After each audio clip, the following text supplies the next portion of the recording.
बहू का 9वां महीना। सुमित्रा जी की बहू रितु प्रेग्नेंट थी और अब उसकी प्रेगनेंसी का 9वां महीना चल रहा था। रितु का पति देवेश उसका काफी अच्छे से ख्याल रखता था, लेकिन प्रेगनेंसी अपने आप में ही एक अलग ही वक्त होता है जब एक औरत कई तरह के बदलावों से गुजरती है। शरीर के साथ साथ उसके अंदर बहुत सारे इमोशनल चेंजेस भी आते हैं और रितु इन सब चीजों से गुजर रही थी।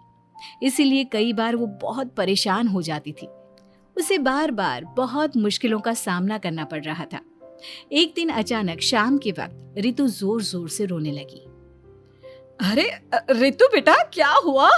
तुम रो क्यों रही हो? कुछ नहीं मम्मी जी, बस बहुत परेशान हो रही हूँ मैं। हाँ बेटा, वो तो मुझे भी दिख रहा है, तभी तो रो रही हो तुम। लेकिन परेशानी के पीछे की वजह तो बताओ, आखिर बात क्या है? किसी ने कुछ कहा क्या तुमसे? नहीं मम्मी जी, किसी ने कुछ भी नहीं कहा, बस ऐसे ही मेरा मन कर रहा है रोने का। अरे बेटा, ये क्या बात हुई? रोने का मन कर रहा है? अरे तुम माँ बनने वाली हो, अगर इस तरह रहोगी ना तो बच्चा भी रोने वाले नेचर का पैदा होगा। तो फिर मैं क्या करूं मम्मी जी? मुझे बता अपने दिल की बात, मेरे साथ शेयर कर कि क्या परेशानी है। वो क्या है ना मम्मी जी, मैं अपने पेट की तरफ देखती हूँ ना तो अजीब सी घबराहट होती है। अरे लेकिन क्यों बेटा? तुम्हारे पेट में तो तुम्हारा आने वाला बच्चा है, इसे देखकर तुम्हें खुश होना चाहिए। मम्मी जी वो क्या है ना, मेरा पेट इतना बड़ा हो गया है, शरीर की हालत ऐसी हो गई है तो सोच सोच कर डर लगता है कि मैं कभी फिर से पहले जैसी स्लिम और ब्यूटीफुल हो पाऊंगी क्या। अरे बेटा, ये तो कुछ दिनों की बात है, सब कुछ बिल्कुल पहले जैसा हो जाएगा। कुछ दिनों के बाद तुम्हें चिंता करने की कोई जरूरत नहीं होगी। रितु, क्या हुआ? तुम बार बार करवटें क्यों बदल रही हो? रात की 2 बज रहे हैं, सो जाओ ना अब। देवेश, नींद नहीं आ रही है, मैं ठीक से सो नहीं पा रही हूँ। अरे ये क्या, तुम तो उठकर बैठ गई। इस तरह बैठे बैठे पूरी रात बिताओगी क्या? क्या करूं देवेश, पेट की वजह से जैसे ही लेटती हूँ अजीब सा लगने लगता है, ठीक से सो भी नहीं पाती। तुम एक काम करो, अपने पेट के बगल में एक तकिया लगा लो, तुम्हें ठीक से नींद आ जाएगी। वो भी करके देख लिया, अब तो लगता है जब तक बच्चा इस दुनिया में नहीं आएगा मैं ठीक से सो भी नहीं पाऊंगी। रितु, बच्चा आने के बाद कौन सा चैन की नींद सो पाओगी? कम से कम अब तो आराम कर लो। तुम सो जाओ देवेश, मैं बैठे बैठे ही अपनी नींद निकाल लूंगी। और फिर कुछ दिन के बाद सुमित्रा जी के घर पर कुछ परिचित लोग मिलने के लिए आते हैं। मम्मी जी, आप उन लोगों के साथ बैठकर बातें करिए, मैं सबके लिए चाय बना देती हूँ।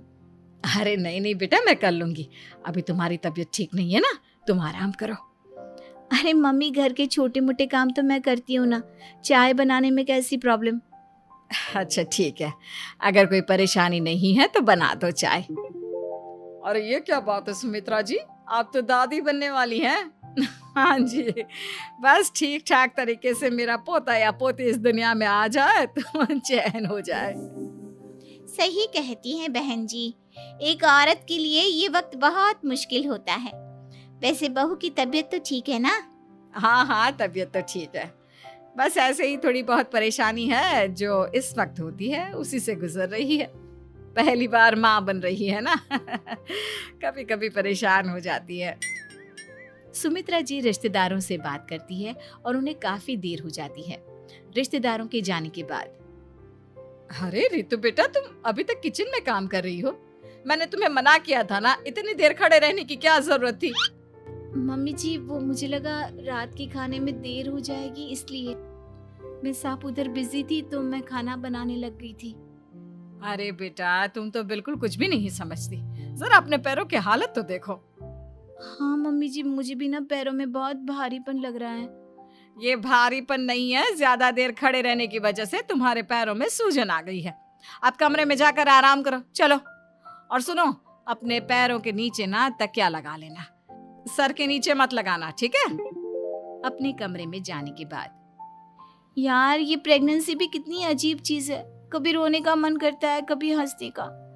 घर में सब मुझे बहुत प्यार करते हैं, लेकिन प्रेगनेंसी की जो प्रॉब्लम्स मैं फेस कर रही हूँ वो मैं किसी को नहीं समझा सकती। ये सब कब ठीक होगा? और फिर एक रात अचानक रितु नींद में उठकर बैठ जाती है और अपने पूरे शरीर पर खुजली करने लगती है। देवेश की आंख खुलती है और वो रितु को इस तरह खुजली करते हुए देखता है। अरे क्या हुआ रितु, तुम ठीक तो हो ना? पता नहीं क्यों देवेश, लेकिन अचानक से पूरे शरीर में खुजली हो रही है। दिखाओ जरा मुझे। अरे लेकिन तुम्हारे शरीर पर तो कोई मच्छर के काटने की या किसी तरह के रैशेस भी नहीं है, फिर खुजली क्यों हो रही है? लगता है ये भी प्रेगनेंसी की कोई नई प्रॉब्लम है। अरे अरे परेशान मत हो, मैं मम्मी को बुला कर लाता हूँ। सुमित्रा जी के आने के बाद अरे क्या बात है बेटा, इस तरह क्यों खुजली कर रही हो? अचानक से क्या हो गया तुम्हें? मम्मी जी ऐसा लग रहा है जैसे सर से पैर तक पूरे बदन में मच्छरों ने काट लिया हो।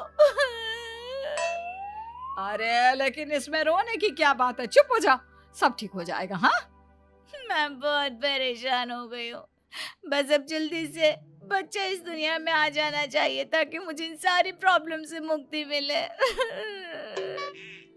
ऐसा नहीं कहते रितु, माँ बनना तो दुनिया की सबसे बड़ी खुशखबरी है और ये सारी परेशानियां तो सबके साथ होती है।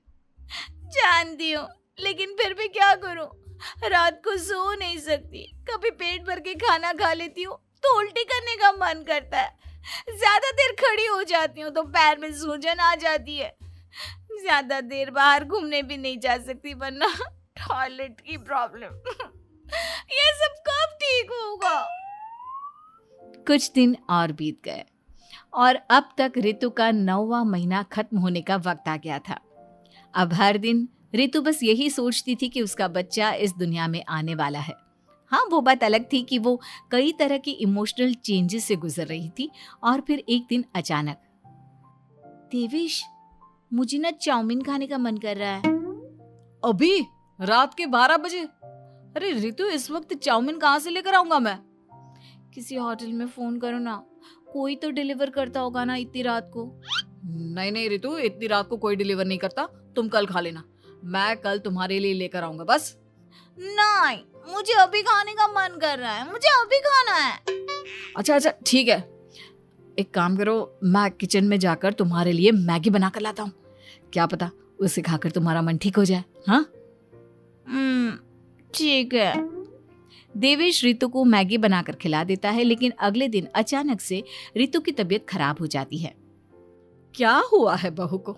बेटा तूने कुछ उल्टा सीधा तो नहीं खा लिया ना? मम्मी वो कल आधी रात को चाउमीन खाने की बात कर रही थी तो मैंने इसे मैगी बनाकर खिला दी। अरे लेकिन एक बार मुझसे तो पूछ लेता, इसी वजह से उसे अजीब सा लग रहा है। कोई बात नहीं, वैसे भी बच्चा आने का वक्त पास आ गया है ना, इसलिए ये सब चीजें हो रही है। मेरे पेट में बहुत दर्द हो रहा है, जब से मैगी खाई है तब से पता नहीं क्या हो गया। अरे कुछ नहीं हुआ बेटा, बस कुछ दिन की बात और है, परेशान मत हो। चल हम तुम्हें ना डॉक्टर के पास ले चलते हैं। हॉस्पिटल जाने के बाद, डॉक्टर साहब, मेरी बहू की तबीयत ठीक तो है ना? हाँ, वैसे तो सब कुछ ठीक लगता है, डाइजेशन का प्रॉब्लम हो गया है, ऐसे वक्त में हो जाता है। प्रेगनेंसी की वजह से पेट के ऊपर बहुत प्रेशर आ जाता है, इसलिए डाइजेशन थोड़ा वीक हो जाता है। और उन्होंने रात के वक्त मैगी खा ली, इसलिए उनको ये प्रॉब्लम हो गया। डरने वाली कोई बात नहीं है। थैंक यू डॉक्टर साहब, अब हम इसका ध्यान रखेंगे। लेकिन अब रितु की डिलीवरी का वक्त पास आ गया है, आपको उनका पहले से भी ज़्यादा ध्यान रखना होगा। मैंने चेकअप कर लिया है, 1 सप्ताह के अंदर रितु की डिलीवरी होने के पूरे चांस है। एक दिन अचानक किचन में काम करते करते रितु के पेट में बहुत तेज दर्द होने लगता है। देवेश, मम्मी जी जल्दी आइए।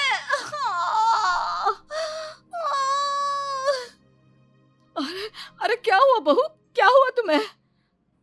बहुत दर्द हो रहा है मम्मी, मेरे पेट में बहुत तेज दर्द हो रहा है, मुझसे खड़ा भी नहीं रहा जा रहा। इधर आ जाओ रितु, मैं तुम्हें बेड पर लिटा देता हूँ, सब ठीक हो जाएगा। बेटा, मुझे लगता है इसकी डिलीवरी का वक्त पास आ गया है। अब हमें रितु को हॉस्पिटल ले जाना होगा। वैसे भी डॉक्टर ने कहा था कि 1 सप्ताह के अंदर डिलीवरी कभी भी हो सकती है। मुझे बहुत दर्द हो रहा है, ऐसा लग रहा है जैसे मैं मर जाऊंगी। प्लीज मुझे बचा लो देवेश। अरे रितु, घबराओ मत, ऐसा कुछ नहीं होगा।